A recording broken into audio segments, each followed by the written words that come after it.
رسول اللہ صلی اللہ علیہ وآلہ وسلم نے فرمایا، اسلام کی بنیاد 5 چیزوں پر قائم کی گئی ہے۔ اول، گواہی دینا کہ اللہ تعالیٰ کے سوا کوئی معبود نہیں ہے اور حضرت محمد صلی اللہ علیہ وآلہ وسلم اللہ کے سچے اور آخری رسول ہیں،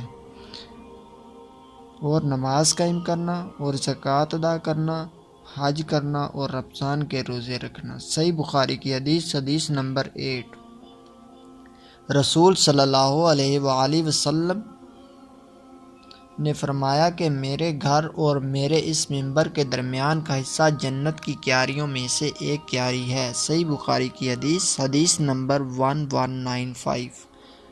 نبی کریم صلی اللہ علیہ وآلہ وسلم نے فرمایا کہ 3 مسجدوں کے سوا کسی کے لیے کجاوے نہ باندھے جائیں، یعنی کہ 3 مسجدوں کے علاوہ کسی مسجد کے لیے سفر نہ کیا جائے۔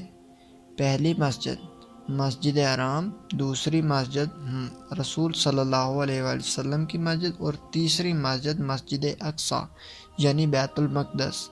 صحیح بخاری کی حدیث نمبر 1189۔ رسول اللہ صلی اللہ علیہ وآلہ وسلم سفر میں ظہر اور عصر کی نماز ایک ساتھ ملا کر پڑھتے تھے، اس طرح مغرب اور عشاء کی بھی ایک ساتھ ملا کر پڑھتے تھے۔ صحیح بخاری کی حدیث نمبر 1107۔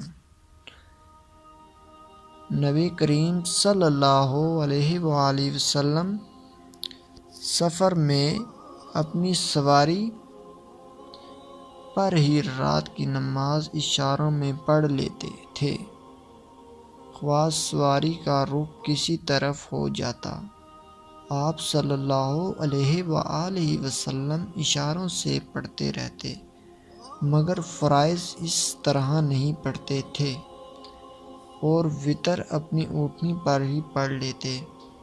صحیح بخاری کی حدیث نمبر 1000۔ نبی کریم صلی اللہ علیہ وآلہ وسلم نے کہ سجدہ کرنے کی جگہ اور دیوار کے درمیان ایک بکری کے گزر سکنے کا فاصلہ ہوتا تھا۔ صحیح بخاری کی حدیث نمبر 496۔ نبی کریم صلی اللہ علیہ وآلہ وسلم نے بھولے سے ظہر کی نماز ایک مرتبہ 5 رکعت پڑھی ہیں۔ حضرت عبداللہ بن مسعود رضی اللہ تعالیٰ عنہ سے روایت ہے، انہوں نے فرمایا کہ پھر آپ نے اپنے پاؤں موڑ لیے اور سہو کے 2 سجدے کیے۔ صحیح بخاری کی حدیث نمبر 404۔ جب سورج گرہن ہوا تو نبی کریم صلی اللہ علیہ وآلہ وسلم نے نماز پڑھی اور فرمایا کہ مجھے آج دوزخ دکھائی گئی ہے، اس سے زیادہ بھیانک منظر میں نے کبھی نہیں دیکھا۔ صحیح بخاری کی حدیث نمبر 431۔ جب نبی کریم صلی اللہ علیہ وآلہ وسلم کعبہ کے اندر تشریف لے گئے تو اس کے چاروں کونوں میں آپ نے دعا کی اور نماز نہیں پڑھی۔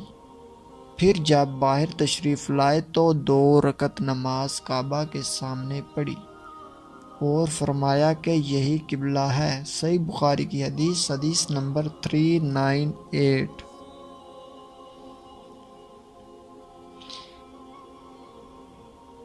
میں نے ابو ہریرہ رضی اللہ تعالیٰ عنہ سے سنا، وہ فرماتے تھے، میں اس کی گواہی دیتا ہوں کہ رسول صلی اللہ علیہ وآلہ وسلم کو میں نے یہ ارشاد فرماتے ہوئے سنا تھا کہ جو شخص ایک کپڑے میں نماز پڑھے، اسے کپڑے کے دونوں کناروں کو اس کے مخالف سمت کے کندھے پر ڈال لینا چاہیے۔ صحیح بخاری کی حدیث نمبر 360۔ جزاک اللہ۔